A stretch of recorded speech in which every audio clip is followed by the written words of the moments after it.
आप देख रहे हैं नौकरी न्यूज़ नेटवर्क, जहां करंट न्यूज़ को प्रोफेशनल और एजुकेशनल तरीके से समझाया जाता है। नमस्कार, आज हम भारत की रक्षा तैयारियों से जुड़ी एक बहुत बड़ी खबर का विश्लेषण करने वाले हैं। जी हां, हम बात कर रहे हैं K4 मिसाइल की। ये सिर्फ एक मिसाइल नहीं है, बल्कि समुद्र की गहराइयों से भारत की सुरक्षा की गारंटी है। तो चलिए, इसे आसान भाषा में समझते हैं। तो सबसे पहला सवाल मन में यही आता है कि आखिर भारत की समुद्री परमाणु शक्ति का ये रहस्य क्या है? क्यों एक पनडुब्बी से छोड़ी जाने वाली मिसाइल इतनी ज्यादा जरूरी हो जाती है देश के लिए? आइए इसी सवाल का जवाब ढूंढते हैं। तो सबसे पहले ये समझते हैं कि ये मामला खबरों में क्यों है। हुआ ये है कि हाल ही में भारत ने अपनी न्यूक्लियर केपेबल K4 मिसाइल का एक बहुत ही सफल परीक्षण किया है। ये एक गोपनीय परीक्षण था, लेकिन इसने हमारी रक्षा तैयारियों को एक नया आयाम दे दिया है। ये जो टेस्ट था, ये बंगाल की खाड़ी में INS अरिघाट नाम की सबमरीन से किया गया। और ये कोई साधारण टेस्ट नहीं था, ये एक यूजर ट्रायल था। मतलब इसमें स्ट्रेटेजिक फोर्सेस कमांड के जवान भी शामिल थे। इससे साफ पता चलता है कि ये मिसाइल अब पूरी तरह ऑपरेशनल होने के बहुत करीब है। तो अब ये सवाल उठता है कि आखिर ये K14 मिसाइल है क्या चीज? चलिए इसकी पहचान और इसकी खासियतों को थोड़ा विस्तार से जानते हैं। देखिए, K4 एक SLBM है। इसका पूरा मतलब है सबमरीन लॉन्च्ड बैलिस्टिक मिसाइल। जैसा कि नाम से ही जाहिर है, ये एक ऐसी मिसाइल है जिसे पनडुब्बी से यानी पानी के नीचे से दागा जाता है, और यही क्षमता किसी भी देश को एक छिपा हुआ और बहुत ही घातक न्यूक्लियर अटैक करने की ताकत देती है। अब जरा इसके आंकड़ों पर नजर डालें। K4 की जो रेंज है वो 3,500 किलोमीटर है। ये बहुत जबरदस्त दूरी है। इसकी लंबाई करीब 12 मीटर और वजन लगभग 17 टन है। और ये अपने साथ 2 टन तक का न्यूक्लियर वॉरहेड ले जा सकती है। और सबसे गर्व की बात, इसे पूरी तरह से भारत में DRDO ने बनाया है। ये कितनी बड़ी कामयाबी है, इसका अंदाजा लगाने के लिए इसकी तुलना पुरानी K15 सागरिका मिसाइल से करते हैं। देखिए, सागरिका की रेंज सिर्फ 750 किलोमीटर थी, और उसके मुकाबले K4 की 3,500 किलोमीटर की रेंज, ये वाकई में एक बहुत बड़ी रणनीतिक छलांग है।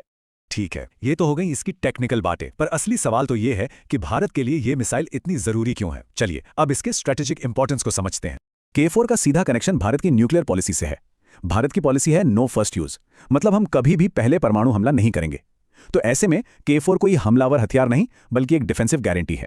ये हमारी क्रेडिबल मिनिमम डिटरेंस की नीति को, मतलब विश्वसनीय न्यूनतम प्रतिरोध को और मजबूत करता है।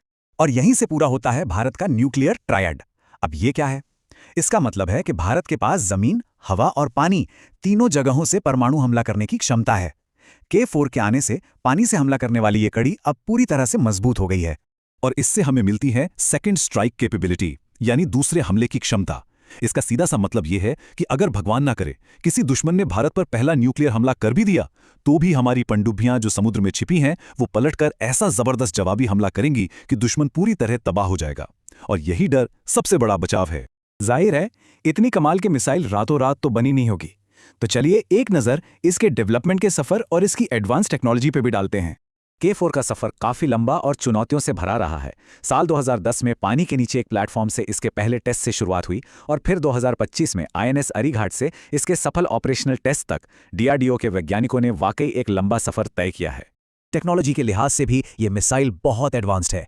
इसमें 3D मैन्यूवरिंग की काबिलियत है, मतलब ये हवा में अपना रास्ता बदल सकती है ताकि दुश्मन के मिसाइल डिफेंस सिस्टम को धोखा दे सके। और इसकी सटीकता वो तो कमाल की है। इसका CEP 10 मीटर से भी कम है, जिसका मतलब है कि ये अपने टारगेट के 10 मीटर के दायरे में ही हमला करेगी। तो इस जबरदस्त टेक्नोलॉजी का जमीनी हकीकत पर क्या असर पड़ता है?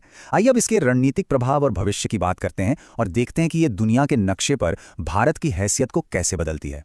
देखिए, अभी भारत के पास 2 अरिहंत क्लास की सबमरीन्स हैं, INS अरिहंत और INS अरिघाट।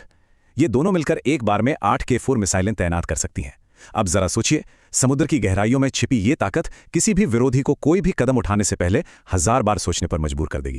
अगर दुनिया के दूसरे देशों से इसकी तुलना करें तो हाँ, K4 की रेंज चीन की JL2 या अमेरिका की ट्राइडेंट 2 मिसाइलों से कम है, लेकिन 3,500 किलोमीटर की ये रेंज भारत की अपनी क्षेत्रीय जरूरतों को पूरा करने के लिए बिल्कुल सटीक है।